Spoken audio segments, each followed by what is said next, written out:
Chers auditeurs, bonjour et bienvenue à ce 29e épisode du balado L'état du monde. Jocelyn, comment ça va? Ça va Toujours en très bien, France? toujours en France. Et C'est- puis, comment dirais-je, je suis aux premières loges de cette controverse sur Madame Le Pen dont on va parler Ouais, tout à l'heure.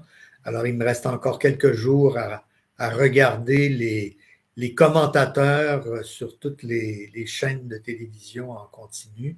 Et ça n'arrête pas, ça n'arrête pas. non, effectivement. C'est ça, donc c'est à le dernier épisode où tu vas voir ce décor-là. À partir de la semaine prochaine, Ça on sera sera chez moi. retour à Montréal, c'est ça. Écoutez, c'est ça aujourd'hui. On va avoir une deuxième partie. On a un invité pour discuter de la question de l'aide au développement international, mais dans la première partie, on va se concentrer là, sur un seul sujet, qui est, comme Jocelyn disait, le sujet de l'heure d'actualité en ce moment en France. Ça a été la condamnation lundi, le 31 mars, de Marine Le Pen, qui est la chef, qui est pas la présidente du Rassemblement Non. national, c'est Jordan Bardella qui est officiellement le président. Elle, c'est la chef parlementaire des troupes du Rassemblement national à l'Assemblée nationale. Donc, elle a été condamnée à 4 ans de prison, dont 2 ans ferme, sous bracelet électronique. On va pas Mhm. l'envoyer en prison non plus, mais surtout à 5 ans d'inéligibilité avec exécution provisoire. Ça, on va en parler. Qu'est-ce que ça signifie, l'exécution provisoire? Et pour elle, personnellement, 100 000 euros d'amende. Mais pour le Rassemblement national, je crois que la totalité des amendes, c'est 2 millions, 2 Oui. millions d'euros ou quelque chose comme ça, pour détournement de fonds publics. Donc, l'histoire, c'est que pendant plusieurs années, le Rassemblement national avait utilisé ce qu'on appelle des emplois fictifs. Donc, ils avaient des salariés, des gens qui étaient payés par le Parlement européen, qui normalement, selon les règles du Parlement européen, leur contrat ne devait travailler que sur des questions européennes à Bruxelles ou à Strasbourg, alors que dans les faits, ces gens-là faisaient des tâches partisanes en France pour le Rassemblement national. Donc, c'est la raison pour laquelle le Rassemblement national a été condamné et Marine Le Pen, ce qui fait en sorte que si la décision est maintenue, elle ne pourra pas se présenter à la prochaine élection présidentielle qui est prévue au printemps 2027. Alors que s'il faut Et en elle croire ne les sondages, Et c'est elle ne pourra même pas se présenter à la prochaine législative française. ouais, donc Voilà, aucune aucun élection poste électif. pour 5 ans. Mais l'élection, la plus importante des Ben élections en oui, France, évidemment, c'est la présidentielle. Donc, elle en serait exclue. Alors que, encore une fois, selon les sondages, c'est la candidate favorite de l'électorat, est créditée d'à peu près 35% dans les oui. intentions de vote au premier tour. Puis, tout dépendamment de l'adversaire au second tour, il y a des projections de vote qui iraient jusqu'à peut-être même la donner gagnante cette fois-ci. Donc, c'est une mesure qui est extrêmement sévère. Puis, mais ça s'explique aussi à la lumière là, de cas précédents, parce qu'on s'entend en France, la France a jamais été un modèle en matière du respect des lois sur le financement des partis politiques. Ouais. Vous avez une liste longue comme le bras de politiciens qui ont été déclarés coupables de détournement de fonds dans le passé, un passé un peu éloigné, mais beaucoup, dans certains cas, de passé assez récent. Donc, ce qu'il faut dire, c'est que Marine Le Pen, c'est pas la première politicienne française à se faire condamner pour ça, ni à être déclarée inéligible. Puis, je peux vous donner quelques exemples. Euh, donc, en 1996, vous aviez celui qui était le trésorier du Parti socialiste, Henri Emmanuelli, qui avait été déclaré coupable de malversation. Donc, il a été déclaré coupable était victime de 2 ans d'inéligibilité. Alain Juppé, qui était premier ministre français entre 95 et 97, qui s'était présenté à la primaire des Républicains il y a quelques années aussi, avait initialement été condamné à 10 ans d'inéligibilité pour l'affaire des emplois fictifs de la mairie de Paris, une peine qui a ensuite été réduite à 1 an en appel. Donc, c'est pendant cette année-là qu'Alain Juppé est venu enseigner à l'École nationale d'administration publique à Montréal. Il est venu se réfugier. Il est venu se réfugier, c'est ça, au Québec. Vous avez aussi François Fillon, aussi ancien premier ministre, qui avait été candidat des Républicains au présidentiel de 2017, oui. Qui a aussi été condamné pour l'emploi fictif de sa femme. Donc, il a été condamné à 4 ans de prison, dont 1 an ferme, et à 10 ans d'inéligibilité. Nicolas Sarkozy, ancien président de la République, lui a été déclaré coupable et a fait face à 3 ans d'inéligibilité. Puis, peut-être un cas peut-être un peu moins connu, parce qu'il n'a pas été premier ministre ou président, mais il a quand même été ministre du Budget. C'est Jérôme Cahuzac. Oui. Donc, ministre du Budget qui avait aussi un compte en Suisse non déclaré. Lui, ça l'a emmené en prison ferme. Je crois qu'il a fait du temps en prison, mais il a aussi été déclaré coupable de 5 ans d'inéligibilité. Donc ça, c'est les cas les plus connus, mais j'ai fait des petites recherches. Sais-tu, Jocelyn, en 2023, en France, il y a eu combien de condamnations pour inéligibilité en France, en nombre absolu, puis en pourcentage, combien avec exécution provisoire? Aucune idée. Il y en a eu 16 000. 16 000 cas uniquement en 2023 d'individus, de gens en France qui ont été déclarés... ça, c'est à tous les niveaux politiques, municipal. Donc, un fonctionnaire, par exemple, qui ferait des malversations, ouais. donc peut aussi être frappé d'inéligibilité. Et le pourcentage de ces 16 000 personnes-là, le pourcentage qui ont été victimes d'exécution provisoire, le pourcentage a été 4,7 %. Donc, presque 5 % de tous ces cas-là ont subi le coup de l'exécution provisoire. Puis tu peux peut-être nous expliquer qu'est-ce que ça veut dire, là, l'exécution provisoire? Ce que j'en comprends, c'est que la peine est imposée immédiatement, ce qui fait qu'on n'attend pas l'appel. Et on dit à Mme Le Pen, vous ne pourrez pas vous présenter pendant 5 ans à toute fonction élective. Et donc, ça la prive de ses droits pendant qu'elle pourrait faire appel sur le fond du dossier. Et c'est ce qui met en colère, évidemment, une bonne partie de ces appuis, mais aussi qui jette dans le trouble le gouvernement, les politiciens, tous ceux qui, en fait, ont voté la loi il y a quelques années. C'est ça. Parce qu'il faut quand même le rappeler, c'est une loi qui a été votée il y a plusieurs années avec l'appui du Rassemblement national qui, lui, exigeait une inéligibilité à vie. Oui. Et donc, évidemment, là, quand le boomerang revient, l'arroseur arrosé, on trouve ça moins drôle. Ouais. Alors, c'est vrai que c'est une sanction très dure, d'autant plus que, comme tu le disais, elle est quand même créditée d'être la première au premier tour dans 2 ans. Alors, et là, on verse plus dans le commentaire politique que juridique. Ouais. C'est qu'on est en train de priver la population d'une voix. Finalement. Exactement.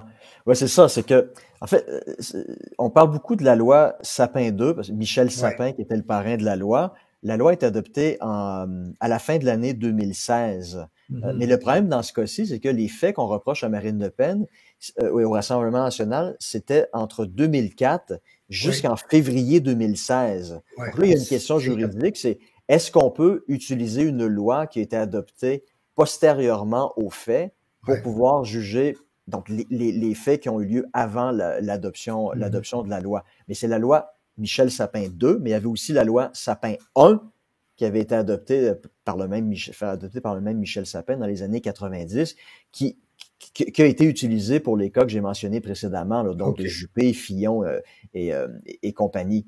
Mais c'est vrai que lorsque la loi a été adoptée, le Rassemblement national n'avait qu'une seule députée, c'était Marion Maréchal.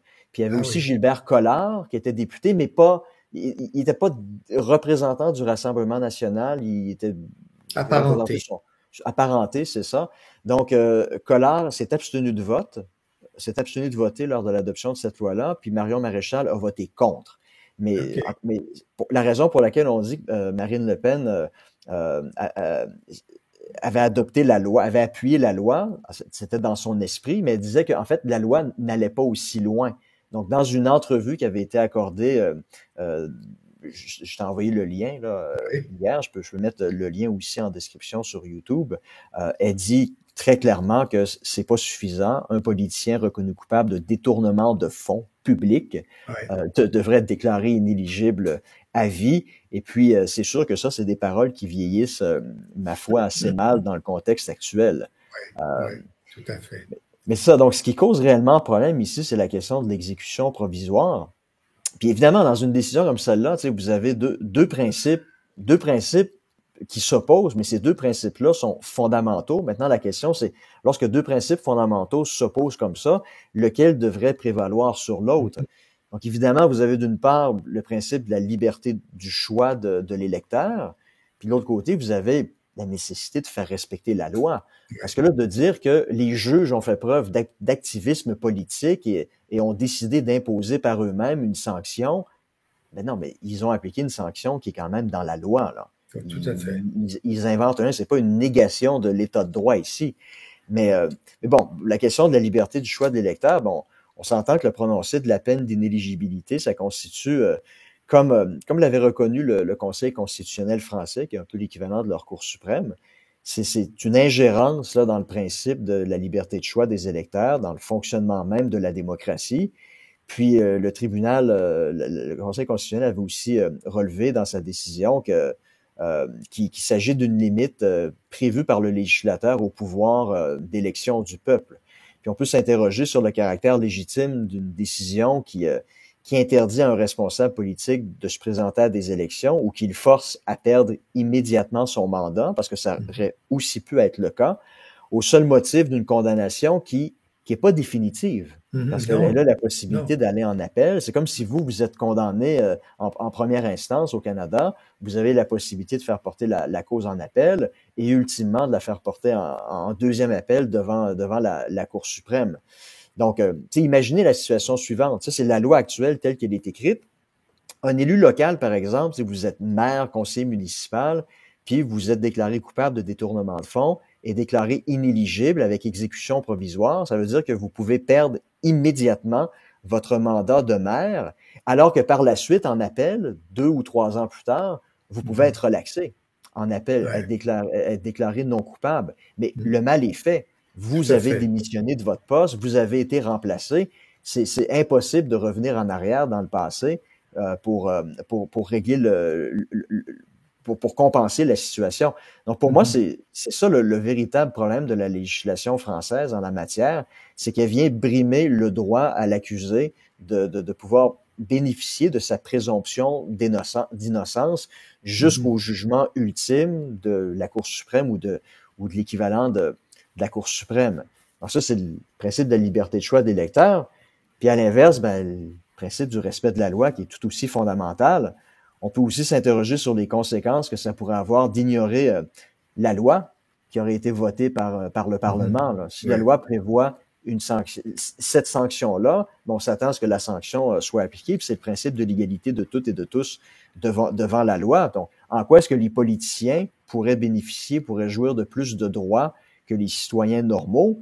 Puis, je comprends aussi l'argument du Rassemblement national de dire qu'il est injuste de priver Marine Le Pen de pouvoir être candidate au présidentiel de 2027 parce que c'est la favorite des sondages.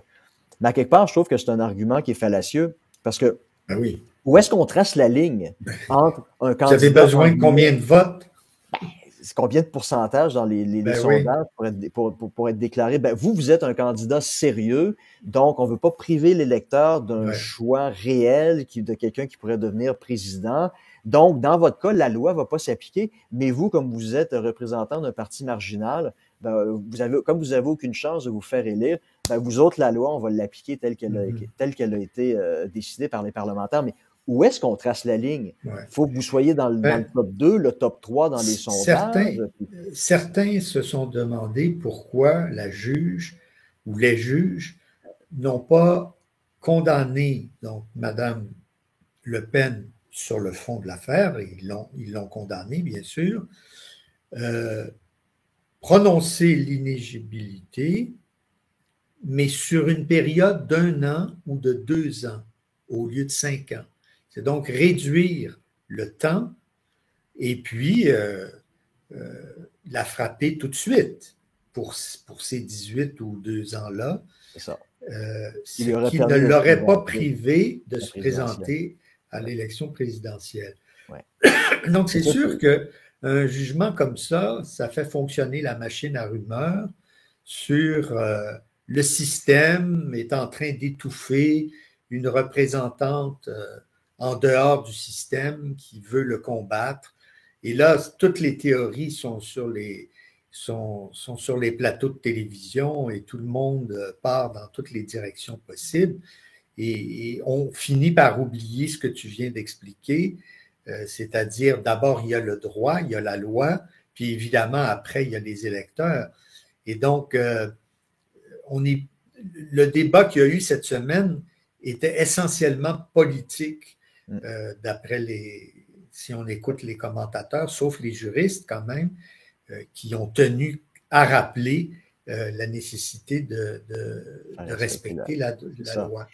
Tu sais, je disais aussi, si par exemple, on disait, oh, mais vous êtes une candidate ou un candidat sérieux, donc, ben, vous, la loi, elle va pas s'appliquer à vous, ben, ça crée une injustice avec les candidats plus marginaux, Bien mais sûr. ça renvoie aussi le message, ben, si vous êtes un candidat sérieux, détournez des fonds, puis il va rien vous arriver parce que vous allez bénéficier d'une Ouais. exemption. Ça peut pas fonctionner comme ça, là, Oui, un oui, système c'est d'état sûr. de droit, un système démocratique. C'est sûr. Euh, Maintenant, quelles sont les solutions qui s'offrent à elle pour pouvoir être en mesure d'être candidate à la présidentielle de 2027? Moi, ce que j'ai lu, il y a essentiellement 4 solutions. La première, c'est de faire un référé spécial devant le premier président de la Cour d'appel, lui demandant de suspendre l'exécution provisoire. Voilà, donc ça serait sa première Ça, c'est le premier. possibilité. La deuxième possibilité, ce serait de demander l'accélération du processus en appel, et c'est le cas. La Ce qui Cour a été d'appel a fait. Ouais. annoncé il y a quelques jours qu'elle avait l'intention de trancher rapidement la question. On parle de l'été 2026. Voilà. Donc, ça pourrait dire s'il y a des législatives avant, elle pourrait pas se représenter parce qu'elle est députée à l'Assemblée nationale dans le Pas-de-Calais. Donc, elle ne pourrait pas se représenter aux législatives, mais si elle est relaxée en appel à l'été 2026, elle pourrait se présenter à la présidentielle prévue au printemps 2027. Troisième possibilité, c'est ce qui est prévu à l'article 17 de la Constitution française, ouais, c'est la grâce présidentielle. Donc, ouais, Emmanuel Macron aurait la possibilité de faire annuler le jugement, de lui accorder la grâce présidentielle et essentiellement de mettre un terme à la procédure juridique. Ce que j'ai entendu, puis là, il y a un débat autour du pouvoir de la présidence, c'est qu'il faudrait que le cas ait été jugé jusqu'à la fin, ouais, pour pouvoir accorder une grâce.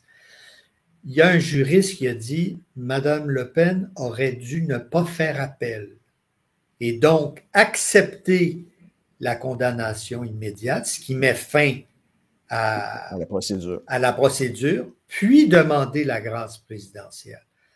Maintenant, là, elle se retrouve dans une position politique assez embarrassante. Et d'ailleurs, dans une entrevue, on lui a demandé si elle accepterait de demander la grâce à son adversaire, et puis elle a patiné, comme on dit. Alors, ça exigerait d'elle qu'elle accepte sa culpabilité. C'est sûr. Et bon, ben ça, tu sais, le Rassemblement national s'est toujours présenté comme, plus blanc que blanc, puis oui, nous, on ferait pas des choses comme ça. Vous voyez, les républicains, les socialistes, ils ont tous des squelettes dans le placard, mais nous, on est plus propre que, on est les plus propres, on est purs. Admettre sa culpabilité, ça viendrait donner un coup solide à la réputation du Rassemblement national. Et puis, l'autre possibilité... Ton quatrième, oui. La quatrième, un petit peu, c'est... Voilà, donc La loi relative à l'élection du président de la République au suffrage universel prévoit ceci, c'est que la liste des candidats est préalablement établie par le Conseil constitutionnel OK. au vu des présentations qui lui sont adressées par au moins 500 citoyens. Donc, vous Oui. devez avoir au moins 500 élus Signature. qui Oui. signent D'élus. votre bulletin de mise en candidature. Voilà. Pas nécessairement des gens qui vont voter pour vous, mais qui vont vous permettre de vous présenter. Et si le Conseil constitutionnel, comme c'est l'équivalent de la Cour suprême, aurait la possibilité de valider la candidature de Marine Le Pen, donc d'ignorer son inéligibilité. Et apparemment, selon ce que j'ai lu, il y aurait, donc il n'y a aucun recours contre les décisions du Conseil constitutionnel. OK. Donc, OK. ce serait une possibilité aussi. Dans la question de l'exécution provisoire, les gens disent 5 ans, c'est très sévère. Pourquoi est-ce que la juge a décidé de prendre cette décision-là? Ça s'explique par 2 critères qui sont extrêmement importants. Le premier, c'est le risque de récidive. OK. Puis le deuxième critère, c'est le danger à l'ordre public. Puis la juge a statué que la cause qu'elle avait devant elle rencontrait ces deux critères-là. Puis ce qu'elle a dit en matière de le risque de récidive, elle dit de la part de Marine Le Pen, du Rassemblement national, il n'y a aucune reconnaissance de leur part qu'ils ont violé la loi, qu'ils ont ignoré les règles du Parlement européen, qui étaient pourtant extrêmement claires. Puis pour la juge, quand vous reconnaissez pas votre faute, bien évidemment, le risque de récidive est présent. Puis c'est ce qu'elle a dit, qu'après près de 10 ans après les faits, les condamnés, et je la cite, n'ont exprimé aucune prise de conscience de leur violation de la loi et de l'importance de la probité. OK. Donc, le système de défense de Marine Le Pen d'ignorer, malgré des faits qui étaient absolument accablants là, contre elle. Là. Ouais, Puis ouais, les ouais. gens ont eu vent des preuves. Puis je pense que là-dessus, là, il n'y a pas photo. C'est Là. unanime, là. Oui. Puis je vais À vous donner droite, à gauche. Ben oui, puis je vais vous donner plusieurs exemples. Elle avait, par exemple, reconnu que l'ensemble des collaborateurs, donc les attachés parlementaires à Bruxelles, formaient un pool, donc un groupe dans lequel chaque député européen était censé pouvoir piocher pour être aidé en fonction des besoins du moment, ce qui va à l'encontre là, du règlement du Parlement européen. Donc, un Ah, attaché parlementaire, essentiellement, doit passer 40 heures de son travail à avec son Bruxelles ou député. à Strasbourg avec le député. C'est Ouais. son emploi à temps plein.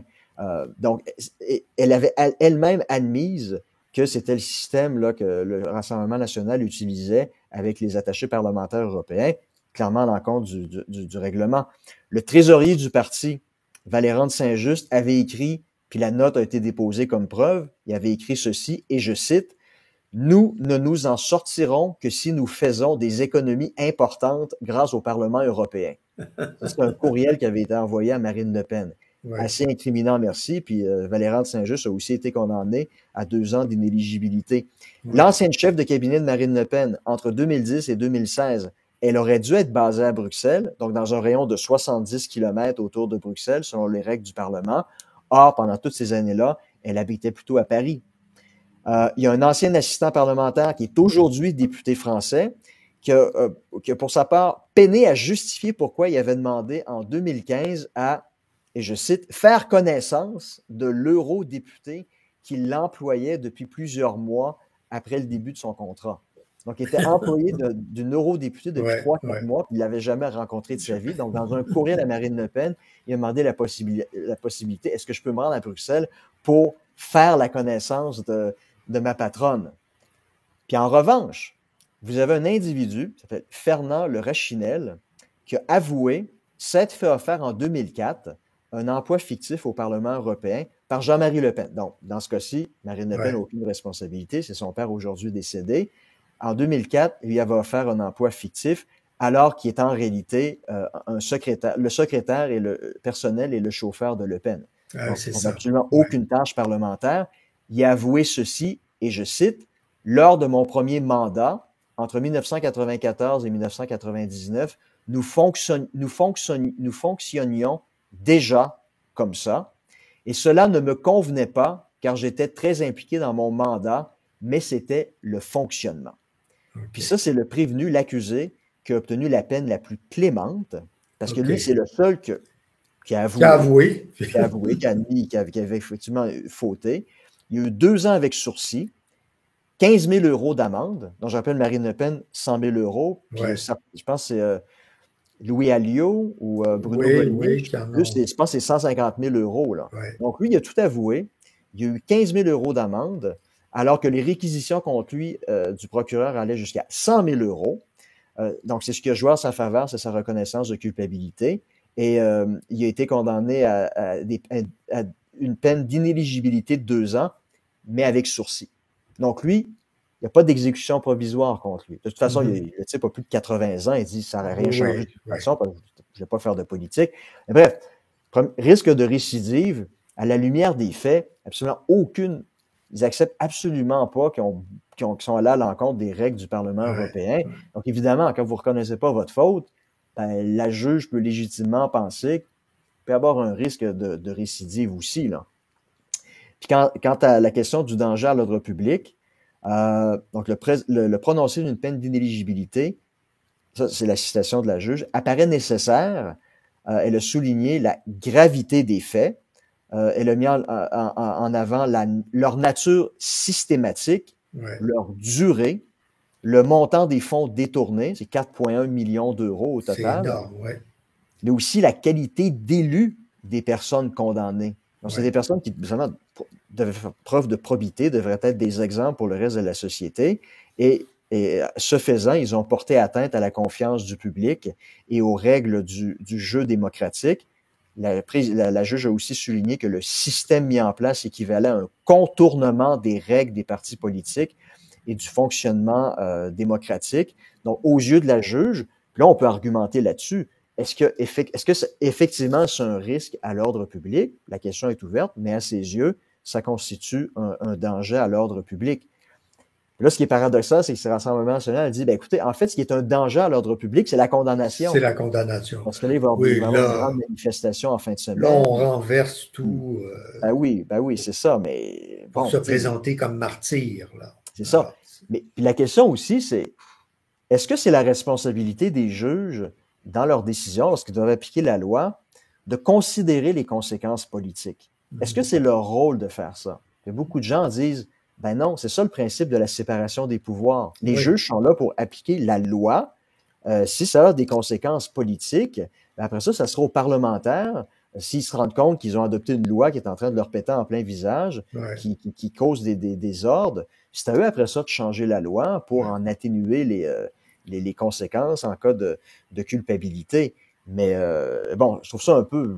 Bref, il y a un peu l'argument du Rassemblement national, c'est de dire, ben écoutez, dans une question comme celle-là, c'est au peuple à trancher. Puis ça devrait être ça le fonctionnement de la démocratie. Je dirais, dans le fonctionnement de l'État de droit, l'État de droit, c'est qu'il y a des règles juridiques, constitutionnelles qu'il faut suivre. Qu'il faut suivre et qui sont supérieures à la volonté populaire. Parce que sinon, là, c'est la rue qui va décider. À chaque fois que quelqu'un n'est pas content, on lance 100 000 personnes dans les rues, puis on dit lyncher la juge, et puis on va rétablir la justice populaire. Ben, c'est ça. Qui n'a aucun sens. Et d'ailleurs, on verra dimanche. Ouais, le grand rassemblement prévu, est-ce que ça va être pacifique? D'abord, ils ont choisi une toute petite place à Paris. Comme ça, peut-être qu'ils se sont dit, il vaut mieux une petite place avec beaucoup de monde que la place de la Concorde avec personne. Ouais. Alors, on verra ce qui va arriver. C'est à quel endroit? Quelle place? La place Vauban. Je ne sais pas où est-ce que c'est exactement, mais et ce que certains... c'est pas les Champs-Élysées. Là. Ce que certains pensent, c'est que Paris n'est pas une ville du Front national ou du Rassemblement national. Ouais. Elle est à gauche, en général, ou la droite classique. Et donc, ce n'est pas les terres du Rassemblement national. Les gens ne vont pas se déplacer, à moins que le Rassemblement national organise tout un système d'autobus pour aller chercher les militants dans le nord-est nord-ouest, pardon, de Paris, là où il y a une députation assez importante des partisans. Ouais. En tout cas, c'était le grand roman savon de cette semaine en France. Et Mais j'ai c'est ça. l'impression que ça va continuer Ah oui, encore. ça va continuer parce que ça s'inscrit aussi dans une dynamique. Vous avez les élections présidentielles en Roumanie qui ont été annulées. Oui, oui, Vous avez là les élections vont être reprises, le deuxième tour. Vous avez une candidate eurosceptique qui a aussi été rayée des bulletins de vote. oui, Donc ça s'articule dans cette dynamique-là plus globale en Europe où vous avez des gens qui ont l'impression que le système délibérément joue contre eux. Écoutez, je dis pas que c'est pas le cas en Roumanie, là, oui. mais dans le cas de Marine Le Dans le cas Pen, français, bon, je pense qu'on est dans l'application de l'état de droit, puis oui, encore une oui, fois, puis elle est faut, responsable de son propre malheur. ben, c'est ça. Puis, tu sais, la question encore, c'est au peuple à trancher. Tu sais, imaginez une situation où vous avez une majorité de gens qui disent, bon, on va priver les femmes de leur droit de vote. La majorité, 50% plus un des, Ben oui, voilà. 50% plus un des gens ont voté pour enlever le droit de vote aux femmes. Fait que c'est ça qui est ça. La majorité, le peuple a parlé, puis il faut respecter la volonté populaire. Mais non, c'est pour ça qu'il y a des règles juridiques constitutionnelles pour protéger les Ouais. minorités contre la tyrannie de la majorité. Donc, pour moi, cet argument-là, là, ça fait pas vraiment de sens. Puis le risque, ce qui risque d'arriver au Rassemblement national, c'est que là, ils ont fait Jean-Marie Le Pen, qui a été chef du parti pendant quoi? 40 ans? À peu près. Quasiment. Tu sais, il a toujours été à l'extérieur de l'arc Du système, républicain, oui. du système. Ça a toujours été un outsider qui disait toujours le système est contre moi, puis essentiellement, c'était de le détruire. Alors que Marine Le Pen, toute son entreprise de dédiabolisation, c'était de faire du Rassemblement national un parti respectable qui joue en fonction des règles démocratiques. Puis je pense que depuis l'élection législative de l'été dernier, ils ont très clairement montré C'est ce qu'elle que faisait. ben oui, il Oui, n'était pas là pour oui, détruire la Cinquième République. C'est plutôt l'extrême gauche de Jean-Luc Mélenchon oui. qui joue dans cette pièce-là. Alors, j'ai l'impression que tous les efforts qu'elle a fait pour dédiaboliser son parti, là, ça va l'amener, encore une fois, à l'instar de son père, de sortir à nouveau du parti et de se présenter en victime du système. Parce que sur le plan politique, c'est peut-être ce qui est plus politiquement rentable pour elle, parce que les sondages que j'ai vus, vous avez à peine 20% de ses partisans qui ont confiance dans le système de justice. Oui, ça, écoute, c'est la trumpisation du paysage politique français. Les adhérents de Madame Le Pen sont à 100% avec elle, pratiquement. Oui. Et puis c'est la même chose pour Trump. Dès qu'il fait quelque chose, tout le monde le suit aveuglément. Donc, on ne peut pas convaincre les gens de ce côté-là. C'est ça. Ça Donc, c'est certain. pour elle, de dire, ben voilà, je suis victime du système, c'est une justice politique, ça va solidifier sa base électorale. Donc, c'est peut-être le choix qu'elle est en train de faire, de se dire, ben, je dois solidifier ma base électorale, ce 35% là qui va me permettre de passer au deuxième tour, Ouais. dans l'espoir que mon adversaire sente moins bon que moi. On sait pas, ça pourrait être Jean-Luc Mélenchon qui pourrait se retrouver au deuxième tour. Et là, les gens diraient, bon, ben, entre la peste et le choléra, bon, ben, Ouais. Marine Le Pen est la moins pire. Il y a peut-être l'espoir comme ça de pouvoir se faufiler malgré tout au deuxième tour avec le report des voix de certains républicains, du parti d'Éric Zemmour, du Pont-Aignan. Peut-être, ouais. Bon, mais je pense qu'il est en train de faire Mais, ce choix-là, mais qui va malheureusement peut-être l'amener à un retour à la case départ. ouais. Donc, détruire tout ce qu'elle a essayé de faire depuis qu'elle a pris les rênes du parti il y a une Ouais, quinzaine d'années à peu à peu près. près. Ben voilà, mon cher Jean-François. Je pense Oui, que on a oui, fait le tour de l'affaire. ouais. Donc, à suivre. Écoutez, chers amis, restez avec nous parce qu'on va vous revenir dans quelques secondes avec la deuxième partie de l'émission, une entrevue avec Jean Lebel pour discuter de développement international. Donc, on se revoit dans quelques secondes. Restez à l'écoute. Tu peux y aller. Alors, bonjour à tous et bon retour à cette deuxième partie de notre podcast. Aujourd'hui, l'invité de la semaine est Jean Lebel. Jean Lebel est un fellow et professeur associé à l'Université du Québec à Montréal et il est surtout connu pour avoir dirigé pendant 10 ans, président du Centre de recherche en développement international à Ottawa. Donc, c'était entre 2013 et 2023, si ma mémoire est bonne.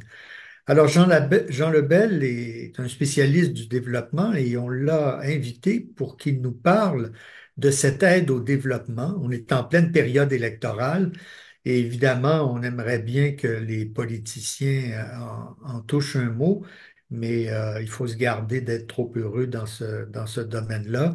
On a quand même invité Jean pour qu'il nous en parle, d'autant plus que cette semaine, il a signé un texte dans le Devoir avec d'autres collègues sur l'importance de cette aide au développement. Alors, on va lui donner 5 minutes pour résumer sa thèse et puis ensuite, on va passer à une période de questions. Alors, voilà, mon cher Jean.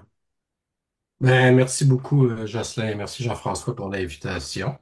On en avait évoqué certains aspects l'hiver dernier avec une publication sur le blog du Corim.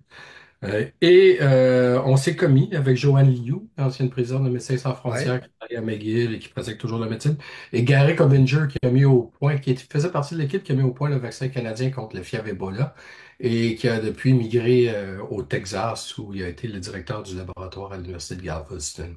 Ce sont des bons copains. On a pris un souper ensemble à Montréal il y a 2 semaines et en conversation, on a dit si on ne l'écrit pas, qui va l'écrire, et c'est pour ça qu'on s'est commis dans le devoir. OK.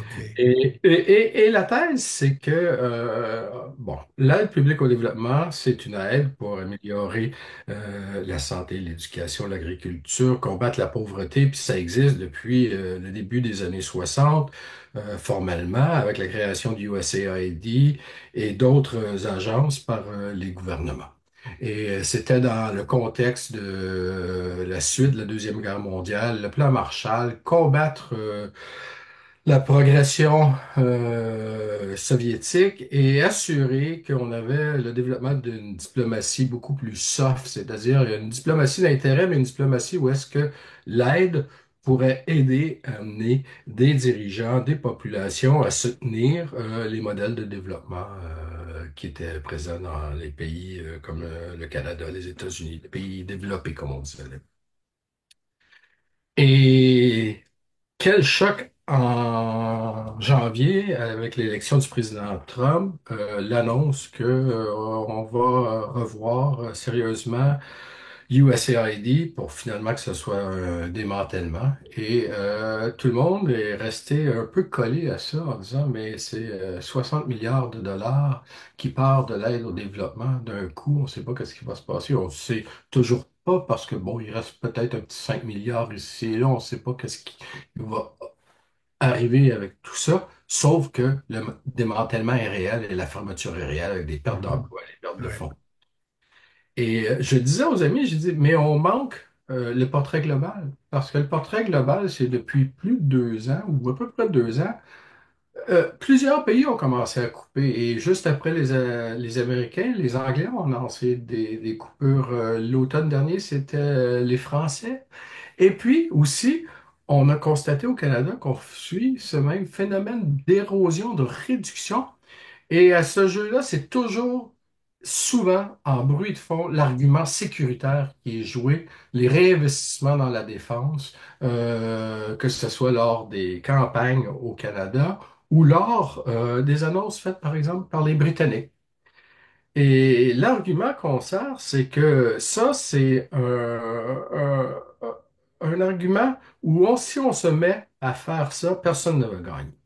Premièrement, on pourrait dire oui, mais pourquoi aller investir ailleurs alors qu'ici, on a aussi des problèmes avec des gens qui ont faim. Euh, Mhm.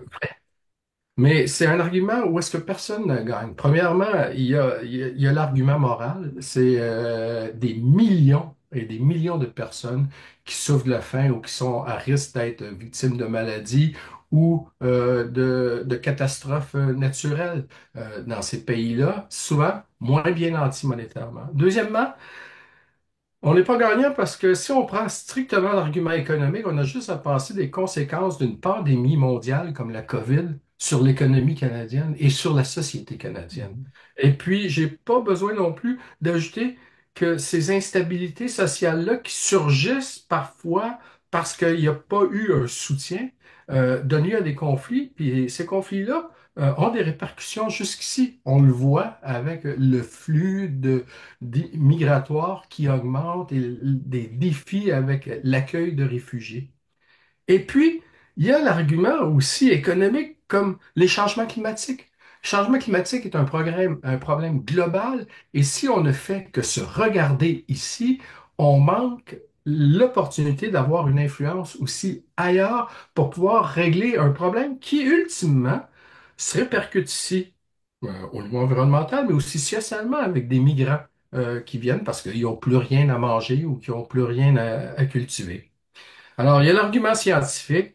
Il y a l'argument scientifique, c'est que ça constitue un risque pour la propagation de risques sanitaires, de risques environnementaux, d'extension des conflits, de croissance des conflits, d'instabilité mondiale. Et c'est l'argument sécuritaire pour moi. Euh, Mhm.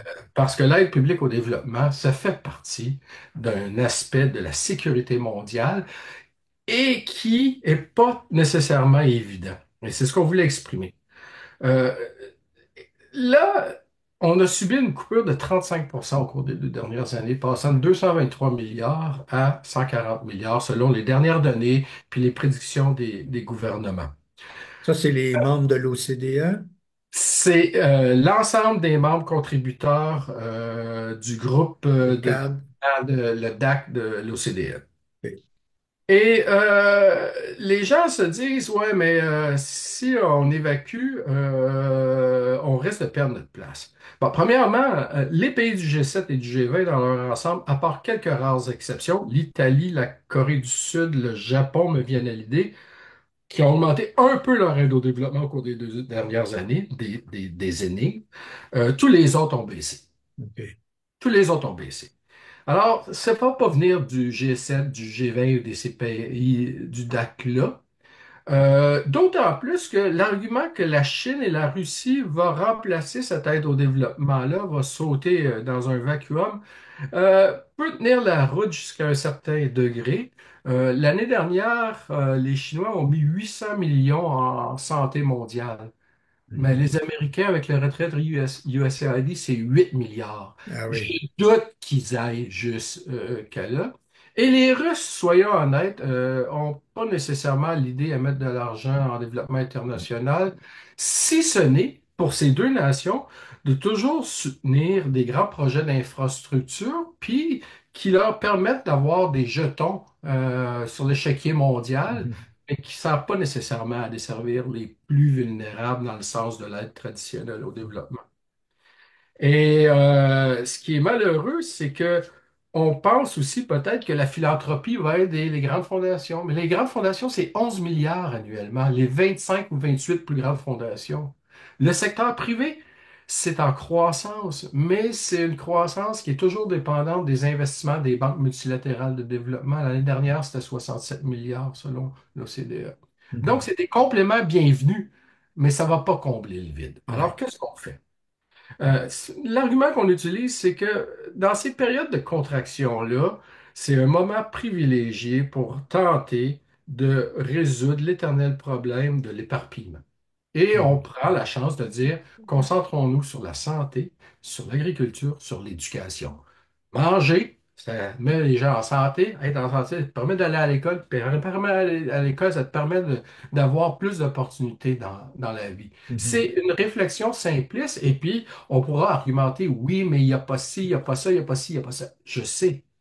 Mais c'est faisable de faire toutes les il n'y a pas ci, il n'y a pas ça, que ce soit des questions de diversité, d'inclusion, de gouvernance, de tous ces éléments-là à Mhm. l'intérieur de trois thématiques propres. OK. L'ultimement final, c'est que si j'ai bien fait ma démonstration, c'est pas de la charité. Mhm. Hein? C'est de la sécurité. L'aide publique au développement, c'est pas des gros montants. Mais je sais que pour quelqu'un qui prend des coupons pour aller faire son épicerie, ça peut avoir l'air d'une perte nette. Mais quand je regarde ce qui s'est passé avec la COVID et quand je regarde ce qui se passe avec les conflits autour de la Terre, il y a cet argument moral, il y a cet argument économique, puis il y a cet argument scientifique qui montre que on met 1 dollar en agriculture, ça en retourne 10. On met 1 dollar en santé mondiale, ça en retourne de 2 à 10. Et Quand les enfants vont à l'école une année de plus, ça leur donne 9 à 10 de chances d'avoir un revenu plus élevé lors de leur premier emploi et ça favorise l'inclusion des filles. Voilà. Merci, Jean. J'ai une première question. L'aide publique au développement, tu l'as bien expliqué, participe à l'évolution de nos sociétés, mais pour un pays qui distribue de l'aide au développement, c'est aussi une carte de visite, une carte d'influence, et qu'il ne faudrait sans doute pas oublier dans ce qu'on appelle notre diplomatie finalement.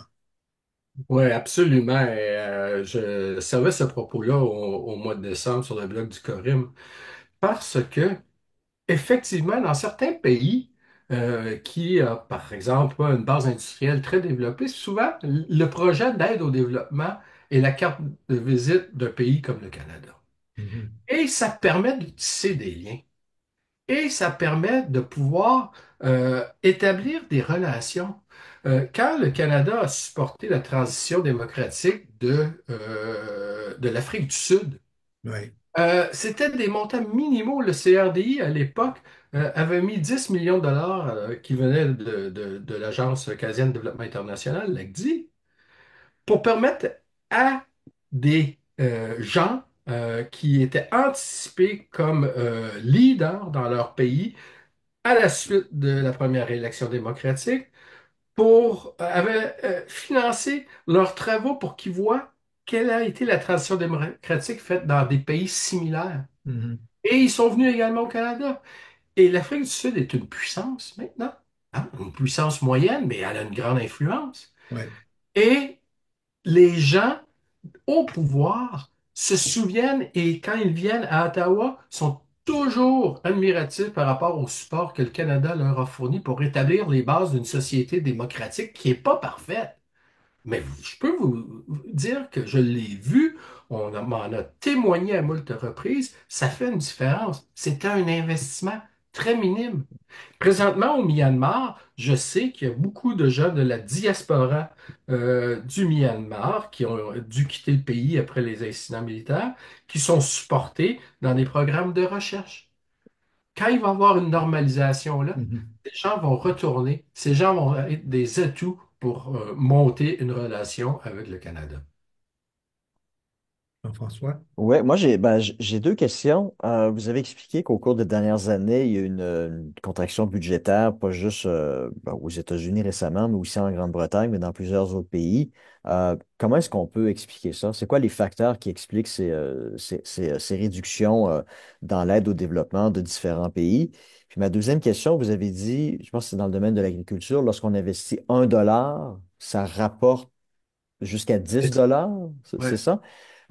Est-ce qu'il y a le calcul inverse? Si on coupe 1 dollar en aide au développement, ça va nous coûter l'équivalent de 5 dollars, de 10 dollars en sécurité. Est-ce que ce calcul-là aussi, qui est fait pour calculer les conséquences négatives de coupures budgétaires? Oui, mais la première question, Jean-François, c'est la question qui est toujours à l'ordre du jour en période de coupure. Pourquoi? Et il y a tellement de facteurs qui sont évoqués la plupart du temps. Un, l'état de l'économie mondiale. Deux, l'état de l'économie domestique. Trois, les priorités d'un gouvernement par rapport à son plan politique. Et quatre, c'est que malheureusement, l'aide publique au développement, c'est une toute petite fraction d'un budget national. OK? C'est à peine 1,5%, puis peut-être moins, probablement moins pour le Canada. OK? En termes de produit intérieur brut, le produit intérieur brut du Canada en 2023, c'était quoi? 2100, 2200 milliards de dollars. Mhm. Ben, notre contribution de 5 point quelques dixièmes, ça fait je m'excuse, des miettes. C'est 0,3% 0,03% du produit intérieur brut. C'est rien. C'est rien. Mais c'est quand même des sommes importantes. Et là, présentement, l'argument de fond qu'on entend dans plusieurs discours, c'est qu'à cause de la situation mondiale, avec les conflits, Et avec les risques, il faut réinvestir dans la défense. Le Canada joue ce jeu-là. Vous savez, il y a un candidat qui dit qu'on doit couper les budgets des affaires mondiales pour les réinvestir dans la défense de l'Arctique. Il y en a d'autres qui disent faut améliorer notre contribution à l'OTAN parce que tout le monde crie le Canada, vous ne rencontrez pas le 2% nécessaire à l'OTAN, vous êtes à 1,3%. Et puis on dit oui, on va y aller. Et ça, souvent, ça se fait où? Ben, sur le dos de l'aide publique au développement. Mhm. Et moi, je dis, attendons, attention, si on est capable de protéger des sommes pour des lignes budgétaires, prenez la culture au Québec, 1%, et on dit que ça devrait être 2%. Si on dit 2% pour l'OTAN, pourquoi on n'est pas capable de protéger une proportion du produit intérieur brut minimale de façon stable et continue pour assurer une aide publique au développement qui ne fluctue pas aux aléas de ces situations-là? S'il y en a plus, on pourra en mettre plus, mais qu'on a un plancher. C'est l'argument. Mais Et on n'est pas déjà obligé, en vertu de la loi, d'avoir un certain pourcentage pour financer l'aide au développement? Il n'y a pas... non, Non, je non? pense OK. pas. non, il C'est y une a, espérance. il y a une espérance de 0,7% C'est euh, ça, ouais. du produit intérieur brut. Et, cette espérance-là n'a jamais été comblée au Canada en 60 ans. Et puis, le mieux qu'on a fait, c'est il y a 2 ans à 0,37. Et puis là, on va être en bas de Ouais. 0,3. Alors, ces fluctuations-là n'amènent pas de la stabilité et ne nous donnent pas les conditions optimales parce que c'est là l'impact à contrario. J'ai pas la valeur économique, mais je peux te donner les chiffres anticipés en termes de coûts humains. Juste la coupure de 8 milliards des Américains à la santé mondiale, ben, ça a comme répercussion, et ça, c'est des spécialistes de l'agence qui le disaient dans un article qui a été rapporté par le New York Times, et ce sont des cadres, allait créer 160 000 morts de plus de la malaria à cause du manque de traitement en un an. Jusqu'à 200 000 cas de polio, de paralysie due à la polio par l'absence de programme de vaccination. C'est 1 million d'enfants qui vont souffrir, qui souffrent de malnutrition sévère de plus. Et quand il y a malnutrition sévère, il peut y avoir la mort, mais il peut y avoir des retards de développement tellement graves qui sont insurmontables. Et c'est près de, je regarde mes notes, 28 000 nouveaux cas de fièvre hémorragique de type Ebola. Et ça, je m'excuse, c'est grave parce que ça affecte euh, ailleurs, définitivement, mais ça vient ici aussi. En 2014, on a eu une épidémie de fièvre Ebola en Afrique de l'Ouest qui a tué plus de 11 000 personnes. Qu'est-ce qui l'a arrêté? Un vaccin développé par Gary Cobinger et son équipe au Canada, qu'on a aidé à financer avec les Instituts canadiens de recherche en santé et l'Agence de santé publique et le gouvernement canadien, 7 millions au total, qui a arrêté cette épidémie-là en Guinée, puis après au Sierra Leone et au Libéria. On s'est sauvé un méchant problème. Et il y avait eu quelques cas aux États-Unis de gens qui avaient été rapatriés et qui avaient la fièvre Ebola. Alors, le contrario, économiquement, j'ai pas les chiffres. Ils doivent exister, Jean-François. Mais humainement, et l'impact social de ça, c'est dramatique. Dis-moi, je vais me faire un peu l'avocat du diable. Il y a des gens qui pensent qu'après 60, 70 ans d'indépendance et donc d'aide au développement ou d'aide de toutes sortes, il serait peut-être temps que les pays qui reçoivent cette aide puissent voler de leurs propres ailes. C'est un peu simpliste, évidemment, mais c'est quand même une opinion courante. Et tu parlais tout à l'heure des financements privés. C'est quelque chose qu'on ne voyait pas il y a 30, 40 ou 50 ans, bien sûr. Est-ce qu'il va venir un moment donné où le financement public va diminuer par la force des choses et c'est le financement privé ou c'est la richesse générée par ces pays-là qui qui va éliminer cette aide au développement? Parce qu'on a l'impression que que ça s'auto-alimente aussi. Effectivement. Et puis, Jocelyn, d'être confronté à l'avocat du diable a été perpétuel dans toute ma carrière. Parce que c'est quand même pas un sujet facile à vendre, hein? Mhm. L'esprit du don, si tu veux. Mais c'est pas de Ouais. la charité, tu sais, c'est de l'entraide, puis ça vise ultimement du développement économique en éliminant la pauvreté. Euh, les pays récipiendaires depuis plus de 60 ans, c'est sûr et certain qu'il y a un risque de dépendance. Et Mhm. je pense que la crise actuelle nous donne un point tournant où est-ce que des nouveaux modèles vont s'inventer. Ils sont en train de se créer, en train d'être réfléchis. Mais mon expérience à moi, parce que au CRDI, c'est ce que j'ai fait toute ma carrière, c'est de financer directement les chercheurs dans les équipes, dans les Mhm. pays pour qu'ils puissent avoir en main le contexte, puissent développer la connaissance, puissent utiliser les résultats pour pouvoir faire des développements de politique. Bon. Et c'est un modèle qui fonctionne, c'est un modèle qui prend du temps. Puis c'est un modèle où est-ce que des fois tu te trompes, puis des fois tu réussis. Fait que c'est pas un modèle sans risque, mais il fonctionne. Mhm. Ensuite de ça, si les pays ne sont pas au cœur des décisions, là, ce qu'on fait, c'est qu'on pousse notre agenda. Mhm. Et ça comporte des risques, on l'a vu à maintes reprises. Mais il y a des situations où est-ce que on voit progressivement certains pays se mettre à investir. Et on le voit à deux niveaux. Un, l'aide publique, qui est minime souvent dans les pays, mais qui peut être importante. Je prenais l'Afrique du Sud, mais on peut prendre le Brésil, on peut prendre certains pays comme le Kenya qui ont fait des efforts remarquables pour commencer à y participer. Mhm. Et c'est une transition. Mais l'autre aspect, c'est que ces pays-là commencent aussi à dire, et très vocalement, et ils l'avaient fait avant cette crise de financement-là, ils commençaient à le dire, on a nos experts, on veut le faire, gardez votre expertise, donnez-nous les ressources, puis mettez les contrôles que vous voulez, mais j'en veux pas d'experts canadiens dans mon projet. Voilà.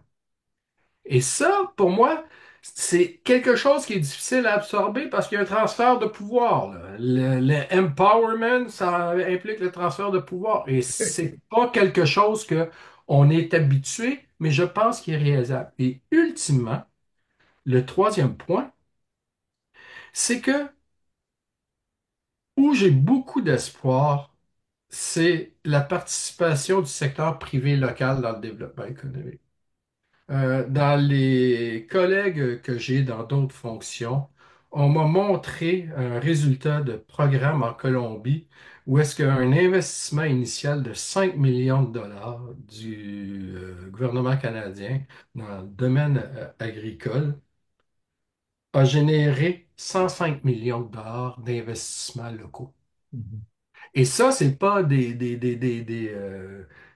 comment on dit, des choses marginales, là. C'est des choses documentées avec Mhm. des études économiques, des données solides. Et la personne qui me rapportait ça cette semaine, je lui disais, mais écris-le, écris-le, Ben oui. parce que ça, pour moi, c'est l'espoir. Et oui, éventuellement, cet équilibre-là devrait être trouvé ou est-ce que c'est pas juste un agenda où est-ce qu'on pousse de l'argent et nos idées et nos concepts, mais c'est où est-ce que mutuellement il y a de l'aide. Mhm. Et il y a toute une conversation présentement sur l'aide mutuelle. L'aide mutuelle, c'est aussi simple que, souvenez-vous, quand vous étiez peut-être plus jeune ou même au temps de vos grands-parents, quand il y avait une corvée qui s'organisait. Hein? C'était de l'aide mutuelle. Il n'y avait pas de transfert d'argent, il y avait un transfert de services. Euh, prenez l'ouragan Katrina. Il y a plein de pays qui ont envoyé des ressources pour aider les États-Unis. Prenez les grandes catastrophes, on fait de l'aide mutuelle. Et où est-ce que les pays où le problème est présent bénéficient de ce que d'autres ont fait et sur une base beaucoup plus égalitaire, Mhm. équitable? OK. Mhm. OK, merci. Écoutez, Oui, c'était très intéressant. c'était très intéressant. Donc, écoutez, c'est Quand j'entends, c'était très intéressant. C'est que soit j'étais complètement hors piste ou Pas du peut-être tout. j'étais non, non, non. intéressant. Non, ça a apporté des réponses aux gens qui nous écoutent sur justement là, l'utilité et l'impact réel de l'aide au développement. Vous avez donné des exemples là, très précis qui vont peut-être, on ne sait pas, ça va peut-être faire contribuer à faire changer d'idée certaines personnes qui ont peut-être une mauvaise perception là, de l'aide au développement, parce que évidemment, il y a beaucoup de documents qui ont sorti récemment sur des investissements qui ont fait un peu hérisser le poil sur les bras de certaines personnes. Donc, voilà, si ça peut contribuer à donner un autre son de cloche, c'est pour le mieux. Donc, écoutez, on vous remercie pour ça. Et puis, écoutez, c'est déjà la fin de notre 29e épisode. Bon, j'espère que vous avez apprécié. Et puis, écoutez, on va se revoir la semaine prochaine. Allez, au revoir tout le monde. Merci beaucoup tout le monde. Merci Justin, merci Jean-François. Au Merci. Salut. revoir. Au revoir. Salut, Jean.